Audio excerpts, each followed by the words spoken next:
Whether you're a guy in a cape or a rogue who's sneaky, join Chris, Roger, as we entertain the geeky. Guys, what's going on? What's up, Chris? Oh, we're living the good life. I mean, we are. We're living that Corona life. Like, the fact is that Chris and I came out of quarantine to do this today because we do this face-to-face, and we haven't figured out technology to be able to do it. We're not face-to-face yet. Yeah, so it's a thing. Yeah, weird. And I never thought that a zombie pandemic would happen, but here we are. And there's no fucking zombies. It's just stupid people. It just started, though. It's just stupid people taking all the toilet paper. They are taking all the toilet paper. You know, I think this started with one of the execs at Charmin, and he was like, hey, I need you to go to your local Walmart and buy all of it. And they're like, what? He's like, buy all of it. Trust me, while people are freaking out here, you buy all the toilet paper. It's going to be great. And now... Well, here in St. Louis, we have a tradition that when one flake of snow hits the ground, you buy all the bread, eggs, and milk to be found. One flu goes around, we're buying all the toilet paper. That doesn't make sense to me. Especially since it's an upper respiratory flu. Like I get if I couldn't find Kleenexes. Yeah. But not being able to find toilet paper just doesn't make fucking sense. Yeah. So everyone, I just want to say this. Like yes, it is going around. It is a disease. It is a new flu, but we're nerds. We've been through worse. The comic book crash in the 90s. Just we'll be okay. We're going to be all right. It's going to be okay. But it is affecting everything. Everything. Sports, gone. Yeah. The one sport I care about, gone. Movie dates. James Bond got pushed back. A Quiet Place got pushed. Quiet Place Part 2 got pushed back. Like, Quiet Place was good, too. Like, all these movies are being pushed back. Concerts are being canceled. And now it's starting to hit us because conventions are being canceled. Well, so Mike Brodeur just had a convention canceled that he was at. Which one was that? Which one was it? I don't know. I wasn't there. It was canceled. I don't know. It was Gamma or something like that. They canceled Gamma? It was one of the big, because he was just going there because he's doing that, his new gig that he started. But they canceled Gamma. I think it was Gamma. You know. I'm going to double check what it was. Gamma is the trade convention for the retails. I believe that's what this one was. Yeah, that's like the big one of the year. Yeah, let me... That is where manufacturers, game developers come out with all of hey, this is what we're doing. This is our year-end projects here. Pre-orders and do all of that. I'm going to find out for sure. But they did, while you look that up, they did cancel E3, which is a huge hit to the video game industry. Yeah. Now I don't know what's coming out next year. Like, there have been rumors that there was going to be a Harry Potter role-playing game thrown out. We were going to find out more about Final Fantasy VII, but it's canceled now. So are they going to do a, stream press conference? Because that's maybe what they should do. You're still looking. Yeah. Yeah, you're still looking. Sorry. No, you're good. And maybe that's what they should do. Maybe they should just start streaming these conventions right now so we can still get the news and the information we're looking for that we were hoping to see. And one of the big things is EVO's coming up. It's right around the corner. The biggest fighting game tournament in the nation. The first time we're going to have Marvel vs. Capcom 2 back in a decade. And it might not happen. Isn't that fucked up? So I don't know exactly what this one was. It was in Reno. I think it was Gamma. Yeah, that sounds about right. And they canceled it. They canceled all the flights leaving. So Mike and the Influence Foundation, which is his new company, you can visit them at goinfo.org. They had to rent a car and drive back. That sucks. Put it on the company expense. But yeah, no, it's scary to think that this is stopping everything that we love, because we've been so sheltered as far as our hobbies go up until recent years of nothing really impacts us. Right. We can go to the comic store, we buy our comics, we go home, we read, we play our video games, watch our TV shows, and go to our conventions. But that's not happening now. You know what I was happy to see yesterday, though? I drove by Newcastle, and they actually had people there playing. Well, yeah, it was the mystery box release happened. And that's another thing, is Magic is a very big thing, and... Now, it was a light crowd. It was a light crowd, and what's going to happen with, the Grand Prix? I don't know. Like, they haven't announced any cancellations yet, but all it takes is one person to one pro gets sick, and they have to stop it. Yeah. Like they have, and how many people, how many vendors? Because Wizard of the Coast doesn't make all the money off Grand Prix. You know, there's vendors. There's a lot of people that make money. Yeah. Exactly. So what's going to happen to them? Well, you have all these streaming services and stuff like that do it, and they make a shit ton of money from it. Yeah, that's insane. It like this whole thing could really, like, it's not only is it going to devastate the actual economy, but it could devastate ours, because as the economy falls, so does disposable income. Disposable income falls, so does our availability to pursue the hobbies that we've chosen to pursue. It's kind of fucked up. So I mean, both of us are like our regular 9 to 5 is the car business. Yeah. Man, March started off good. March started off amazing, and then flatlined. Now I'll tell you, yesterday I sold fucking 3 cars. Nice little hat trick. So like my day was strong, but that was it was a whole week in between selling a car. Yeah. Okay, so. Like, you're like, wow, 3 cars in a day. That's really good. No, because I went a whole fucking week with not selling anything. Yeah, it comes out to about average. Yeah, right. And really, so again, everyone, wash your hands, especially you dirty Magic players. Especially you.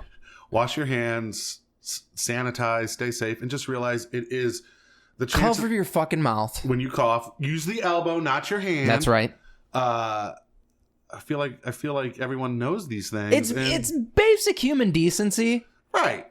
That you should be practicing. What's really scary though is that Tom Hanks has this. Yeah, the survival rate is fucking through the roof. It is. If you're, it's the flu is more devastating than this. The fact that we're panicking the way that we are is absolutely asinine. I think it's just because it blew up so fast. Well, it's new. Yeah, it's new. It's the new sexy thing. It's like West Nile and all that. The difference between this and that is West Nile and all that bullshit happened slower. It did, and we still deal with West Nile every year. Right. You wait. Like you and I, we go out. We are outdoorsmen in quotation marks. Right, and we get fucking eaten up on the sides of a pond. Going, damn it, this sucks. But you catch anything? No, me neither. But we wait. We do wait to hear that West Nile is in a first confirmed case in St. Louis, and then all of a sudden, Chris and I have our off spray out, and we're like, all right, fuck it, I ain't getting the West Nile virus. You know what's funny is Joe Moore is so good about putting on his bug spray, and he's like, "You want any?" I'm like, "Man, fuck that shit." No, I'm a real man. No, I don't want any bug spray. I'm a real man. And then you hear the West Nile, and you're like, "Yep." I don't. That's the thing. I don't. I'm like, I guess I'm gonna get it. I do. Do you know why? Why? It's not for the mosquitoes. I hate ticks. No, ticks are the worst. It's so weird, man. Because like I've never been super proactive with like bug repellent or anything like that. The most that I will do, and this will keep most bugs off of you, I put a bounce sheet in my pocket, like a dryer sheet. They don't fuck with you if you do that. You rub it on your arms and legs. Put it in your pocket. So nothing will mess with you. You fuck with bug spray. It's just bounce. It's just bounce. Fabric softener. But yeah, that's a big thing going on, and it's really impacting everything. My biggest thing is I don't get to see James Bond now until like summer. Right. Maybe.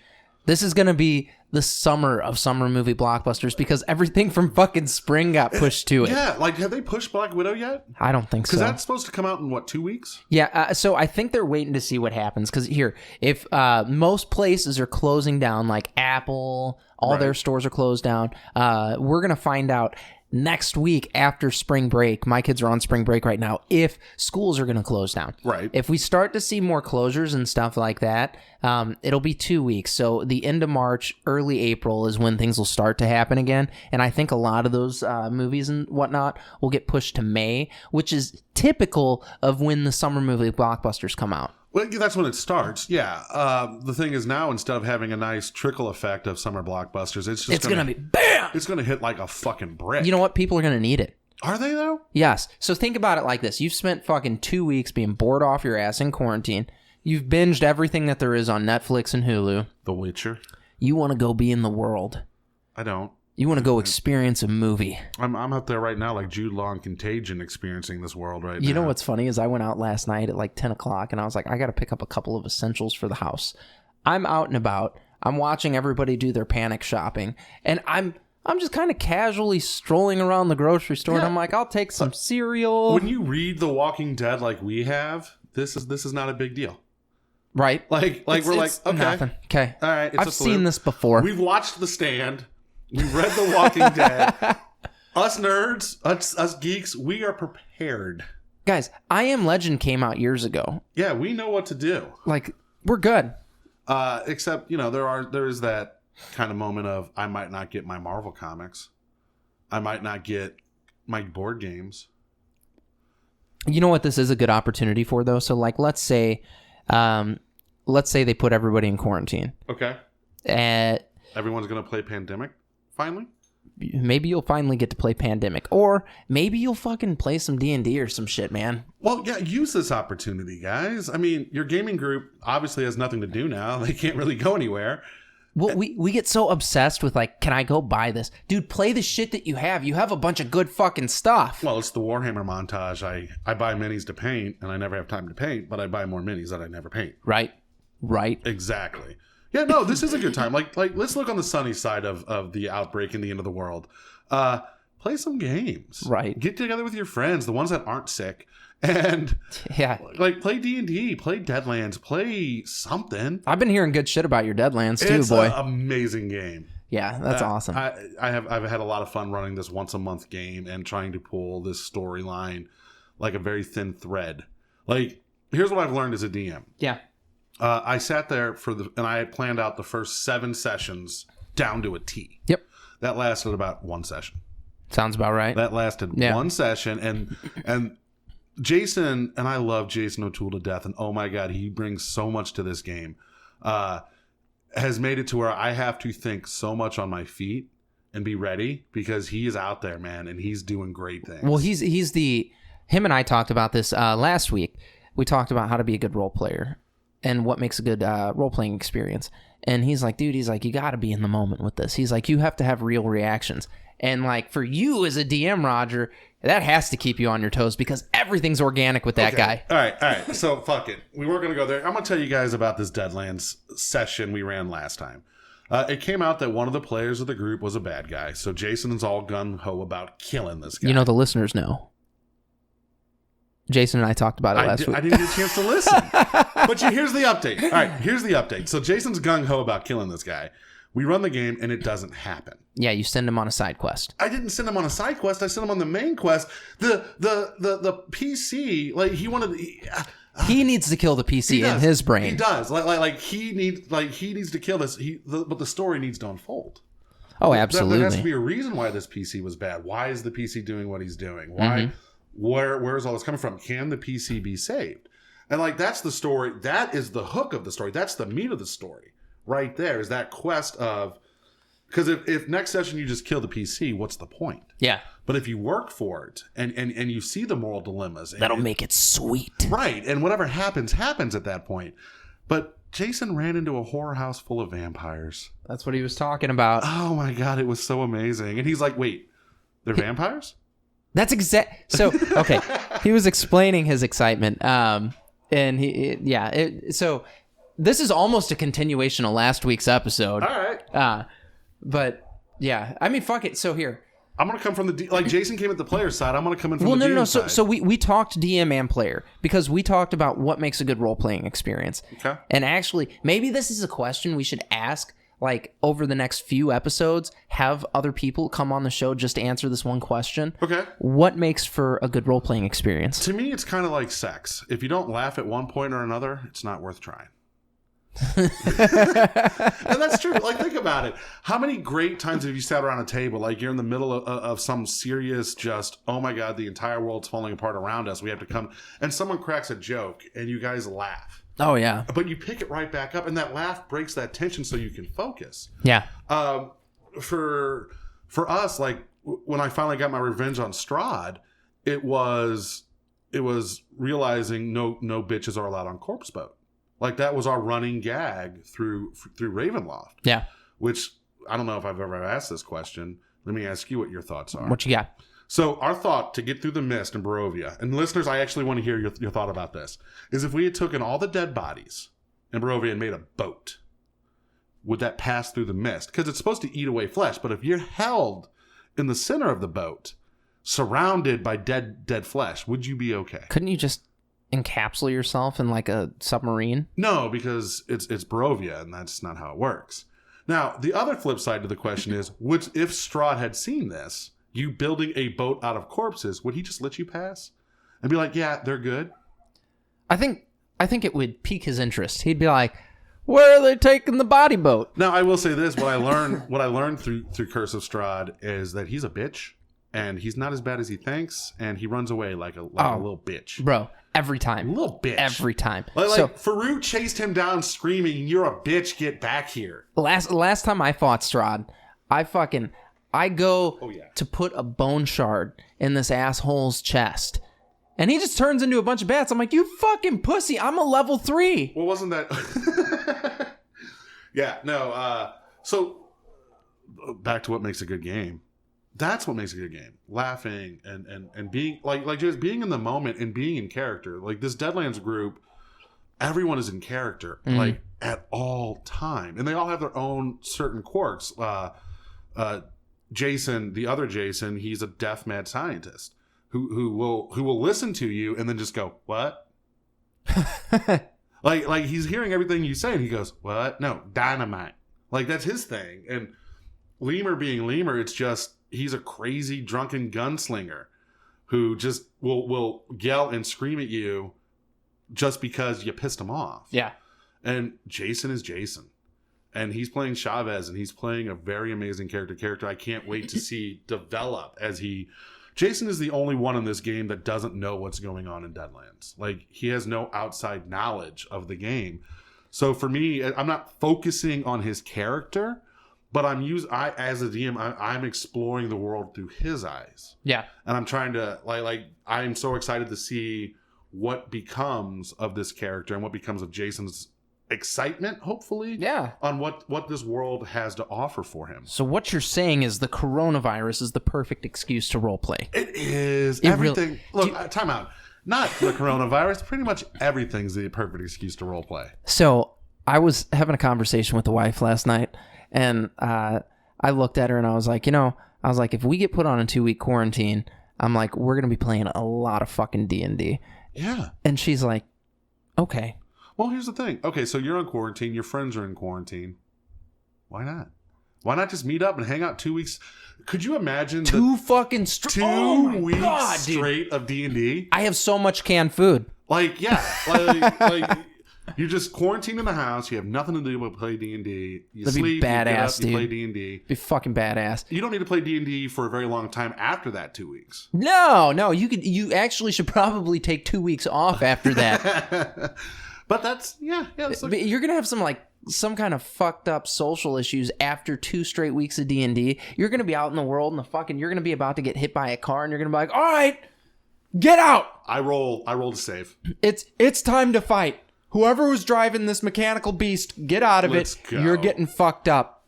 Yeah, so maybe quarantine, read the comics you've been meaning to read, paint the figs you've been meaning to paint, build the decks you've been trying to build. Finally beat that video game you've been playing since 1998, Final Fantasy IX. There's so many things that you can do.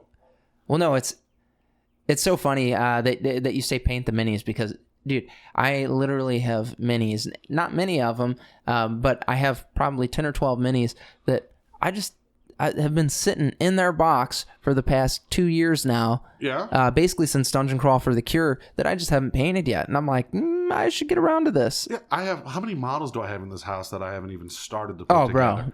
I had, like there's just so many things that you do, and your time is so limited that maybe spending 2 weeks in quarantine will help you out. This is my first, I'm on vacation. I go back to work tomorrow, so it's my first vacation in forever. And I found myself just hanging around the house, not really doing much. And man, it was relaxing. I caught up on a lot of things that I'd been neglecting. Well, when you get to chill the fuck out for a minute, it's nice. So, when I worked at the place that you're at now, I took a vacation, and it was a week-long vacation, and I never had you come back. No, they totally did. They actually. What was funny is they called me once on my vacation. The general manager did, and he's like, "Hey," I'm gonna flip you this bonus. He's like, I appreciate you. Aww. It was really nice, dude. But so I didn't fucking talk to work at all the whole time. I didn't talk about work. I was just on my vacation. Done. Amazing. Yeah, it has been a really nice week. Did you totally disconnect to where you weren't really fucking on social media and shit? Yeah, I don't really fuck on social media to begin with. Yeah. So that's one of the big things but I will like my pooping. I'm flipping through Facebook. Okay. But mostly I played video games, went and had food with mom, and that's badass. That was pretty much my. Like I said, I'm plowing through Final Fantasy IX. Yeah. Finally, gonna beat this fucking game. I'm gonna figure it out. I played the Final Fantasy VII demo, which if you guys have not... Roger's already been on quarantine for a week is what he's trying to tell you guys. If you guys have not played the Final Fantasy VII demo, play it. It's good, but it's not... It's not the same? It's not the same, and I'm okay.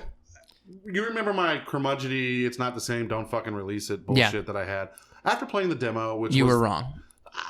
I'm still right. But after playing the demo, which is the exact same demo that they released for the original PlayStation back in the day, it's good. It's not Final Fantasy VII. It's good, though. It's fun. That's all. I mean, it's so weird that we would want to play through a story that we've already played through. It's not. I guess it's not, because there's times where we'll play through a game more than once. Well, play through a game or read books more than once. How many times do we see movies that are redone? That's fair. I'm trying not to watch the reboot movies, but we are in an age now with video games that redoing video games is popular. Yeah, because we're at that second generation of... Well, you can make them beautiful, and a bunch of these kids 20 years ago didn't get to play them. No, and like your kids never really played. They might have played it, but they weren't around when Final Fantasy VII first came out. My kids never played that shit. Right. So they weren't around when that game came out. They don't know how amazing of a game it is, and the fact it's being re-released and you can easily access it now is amazing. And it is a good thing, because these stories are good, and these stories do deserve to be told. And they deserve to be retold. For sure. They deserve not to be forgotten. And that's really where it is we tend to forget. Well, it's like if you go and you read The Killing Joke. Yeah. It's ancient history now. Mm-hmm. But... What was it, the 80s? The 80s. Good fucking story, dude. Great story. And definitely deserves to be where it is. It should be read. It should be read. So, yeah, I mean, I guess that's a fair point, or any piece of literature for that matter. So, you don't really redo books. You can't. I mean, Stephen King tries. Okay, look. How many books has that motherfucker written? About 12,000 books? A lot. And it's one human person. You have to get to a point where your brain is like, I'm on autopilot right now. So this is what happens in books. It's like that Family Guy skit. They're attacked by a scary lamb. Exactly right.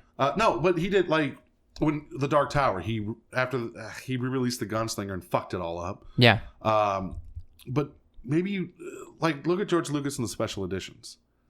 Oh, all right. Dirty. Maybe sometimes just leave well enough alone. And you don't need to update special effects. It's not a video game. Video games do need, if you can do new graphics, okay, here, and especially talking about the time frame that we're talking about here. I mean, 97 was when Final Fantasy VII came out? Yeah, 97, 98, something like that. And you've got these blocky figures. Oh, it looks hard. Have you played it? Yeah, oh yeah. It looks horrible. At the time, we thought they were amazing. It was amazing. And now you get these smooth, fucking beautiful characters. And you know what? In 10 years, we're going to be like, that looks like shit. With voice acting and everything else. So, yeah, retell the story. I just kind of wish you would have had just the same combat. That's all. That's my only complaint is I want to... Like playing through the demo. You want that Final Fantasy combat. I do. Well, playing through the demo, I did feel like I was just playing a God of War. And that's not Final Fantasy to me. I know for a long time it has been. Yeah. Since, 14, 15, 13? A couple of years ago, yeah. Yeah, it's been like that for a while, but I do miss the days of sitting there and thinking, what do I need to do next? Yeah. And having that plot. Because to me, the JRPGs do bring tabletop RPGs as best they can. Yeah. To the video game experience. For sure. There's a lot of planning. There's a lot of, do I potion up here? Do I do my special attack here? What is the monster going to do that I'm fighting? Yeah. Oh, shit, he just killed Vivi. I got to reevaluate everything. And I do like that thought process. And that's why I personally like the older Final Fantasy games. The turn-based, it plays like the stack in Magic. It does. It does. And you know what I mean? The little, yeah. Exactly. But the new Final Fantasy VII, it's good. It's beautiful. It's well rendered. It's amazingly graphic. It is a beautiful game. Yeah. And I will be buying it when it comes out in a couple weeks. I will be buying part 2. Hopefully by then I'll have finished Final Fantasy IX. I'm stuck on the stupid card game right now. That's the biggest issue I have with that game. Yeah, what do you guys think? Do you want, what video games would you want to see remastered or redone from the ground up? Not here's an HD Crash Bandicoot, but like a legit video game redo, like with Resident Evil 2 or 3 now. Link's Awakening would be a cool one. Like, I know they technically did that, but it was the same game. I would like to see. Could you accept Link's Awakening done in the style of Breath of the Wild? Yeah. Okay. Yeah, I could. Okay. Because here, I feel like the Zelda games have done a relatively good job about being open world ever since they started. Right. So Breath of the Wild, like, while we say it was this new and revolutionary thing, it took this one concept that they've been doing for fucking 40 years, basically. Except for Link 2. Except for Link 2. Yeah. But this one concept that they've been doing, and it made it bigger. Yeah. Okay? So if they took that old game and made it just polished it like Breath of the Wild, fuck yeah, dude. So you'd be in it like rebuilt from the ground up, same story. Yes. You know. Absolutely. And if they did that shit with like Ocarina of Time and Majora's Mask, bro.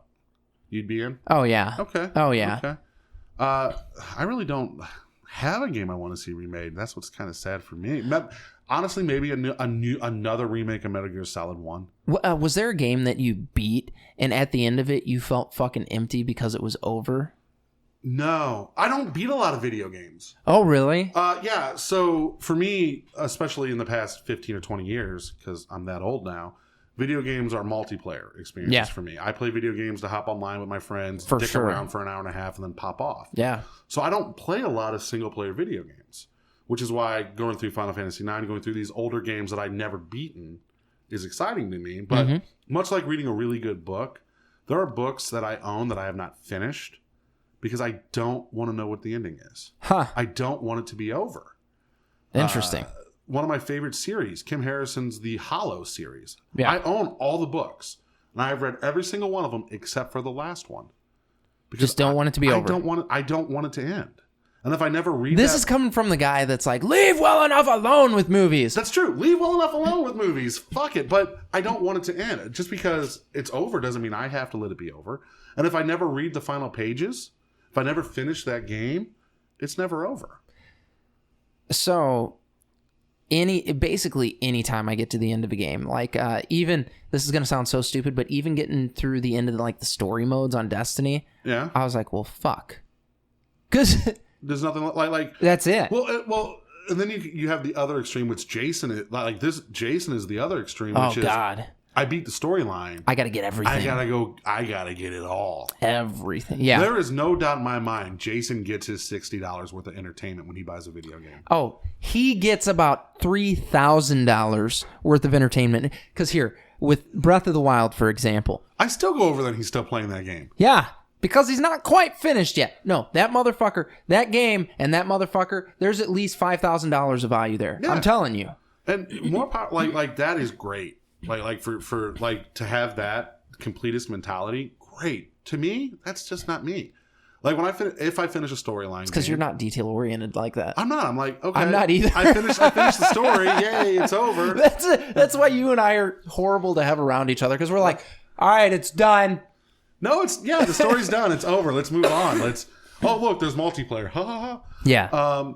But with that being said, I do spend a lot of time playing it. Like, look, Modern Warfare has been out 3 months now. Yeah. And I've got 5 days logged in of playtime in that fucking game already. It's stupid. That's insane. It is insane. But you come home, you spend an hour a night with your friends, and it adds up real fast. No, it does. And World of Warcraft, like, I hadn't even been playing the game that long, and I looked at it, and it was like, you've been playing for 26 days. And you're like, what the fuck? I'm like, no, not real human days. Yeah, real human days. Yeah, you have 26 days. You have spent playing this game, but you get your money out of it, and you enjoy it. And I had this conversation with some people last night when we were playing Call of Duty. Like these people become your friends. Oh, for sure. There's 4 people I play games with every fucking night I have never met in real life. Yeah. But they're your friends. No, I made friends all over the world, playing World of Warcraft, Marvel War of Heroes, and I still talk to them. Yeah, and that's awesome. Like that right there is one thing that I think is the best thing about our community. Is we have done a very good job of pushing away the negative stereotypes. Excuse me as I burp into the mic. Yeah. Our negative stereotypes are not allowing people to enjoy this, and we've become more of an open community. Oh, for sure. Like we become the big tent of nerds. We're like, what? Oh, you like My Little Pony? Come on in. Oh, you like Ninja Turtles? Come on in. Like you. Oh, okay. Oh, you like baseball? Stay to the side for a second. we wanna share what we like.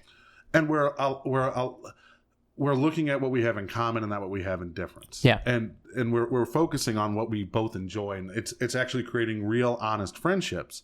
Something that I don't think happened 20 years ago. Oh no, definitely not. Because you were some fucking nerd. Yeah, you'd walk into the store, you'd grab your books, you'd grab your games, you leave. Yeah, you might go to a Magic game, but you played your game and then you left. Like I have lifelong friends now from getting my ass kicked in Magic. I don't play Magic anymore.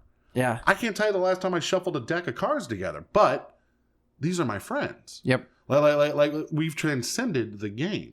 One here, talking about your group of Magic friends, like they hosted an event every year for a long time, Christmas in July. We still host it. Yeah, We're every year. ready to do the new one. Like that's fucking crazy.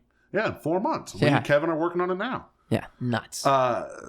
It's a thing, and it's a great community. And don't let this little scary virus stop you from doing what you enjoy. Just take some precautions. If you hop onto any of the comics websites, I'm sure they have ways for you to protect yourself. Yeah, don't cough on comic books. Don't cough on comic books. Don't be that guy. You'll get your ass kicked. I mean, really, that's it. You need to, like, right now, use the time, enjoy yourself, enjoy what you have, and spend time with your nerdy friends that aren't sick. Yeah, or if they are sick and you're sick, do 2 weeks of D&D. Right? Or 2 weeks of Warhammer. Or 2 weeks of D&D Magic. Beyond. Whatever it is that that you and your gaming group does, if you all get the coronavirus, just do that for 2 weeks. Have fun with that shit. God, I'm not going to say that'd be awesome, but... Here, I'm going to level with you. 2 weeks of D&D sounds pretty fucking good. If we had fucking just 3 days to play the shit out of some D&D, that'd be so badass. Imagine the story I could run if you're like, hey, you have 3 days, we're not taking breaks, we're going to eat, sleep, fuck D&D. Yeah, no, okay, here, you get an hour to shower and shit, go. Yeah, and but we're playing D&D. Yeah, it'd be fucking sick. I could run a hell of a game. It'd be insane, dude. So, listeners, here's what we're going to leave you with. 1, what are you going to do in quarantine? That's important. Let us know. 2, what video games would you like to see remastered from the ground up? And 3, what makes a good role-playing game for you? Same question as last week. Yeah, well, we didn't get any fucking answers last week. Answer. Now, on the sad note is we were talking about going to Geekway to the West for Conniving Cooks. Yeah. We don't know if Geekway for the West is going to happen. Yeah. We will keep you informed. Check Facebook or social media, all of that, as we kind of figure out what's going on with that. It's kind of a very fluid situation. And for once, it's not our fault. This is true. That being said, we are still moving forward with the Kickstarter regardless. Yeah, May 5th. We wanted to do Geekway. If we don't get to, so fucking be it. Yeah, May 5th, the Kickstarter is going live. Yeah, we're fucking 2 years late on this, guys. The 2.5 years. Matt and Jeff are questioning me every day. May 5th, the Kickstarter goes live, come hell or high water. If Geekway happens, we would love to see you there. We'd love for you to come demo the game. We'll have a computer set up for you guys to order on the spot. Yeah, you can pledge the Kickstart right then and there. Yep. And if you do, you'll get a hug from a bio-suited Chris. I don't know, no biosuit. We'll get you one. It's okay. That's a giant latex suit, and it's totally different thing. But yeah, we will. That's the plan, is to have a table. We'll demo the game, and we'll have a computer set up for you guys to actually pledge. If you would like to pledge right then and there, you can. More information will be coming soon as we get closer and closer to the launch date. We are a month and a half away. We'll keep you informed on Geekway to the West. If not, we'll figure something out. Well, I mean, here, you guys know we are no strangers to hosting our own fucking game event or whatever. Yeah. Like, we'll figure something out. We'll figure something out. And at the end of the day, the Kickstarter will be live, and you can log in your underwear and pledge if you'd like. Yeah. Other than that, I just fucking shuffle a deck, roll some dice, play a game. Yeah. Guys, go to entertainthegeeky.com. There you can follow us on all of our social media. You can catch up on articles. You can learn what's going on in the movie world, watch some sweet trailers, all that good stuff. Also, go to goinfo.org. That is Mike Brodeur's new website. Super cool. So yeah, go peep that. He's going to be updating you on what's going on in the gaming industry. And guys, as always, what? Hold on. Before you sign off, make sure you check out Nerd News. Jason's Scotty episode was amazing. And check out Board Game Bros. Look at us. We're plugging more people than we need to. But Matt and Jeff do a really, really good job breaking down board games, and they love it.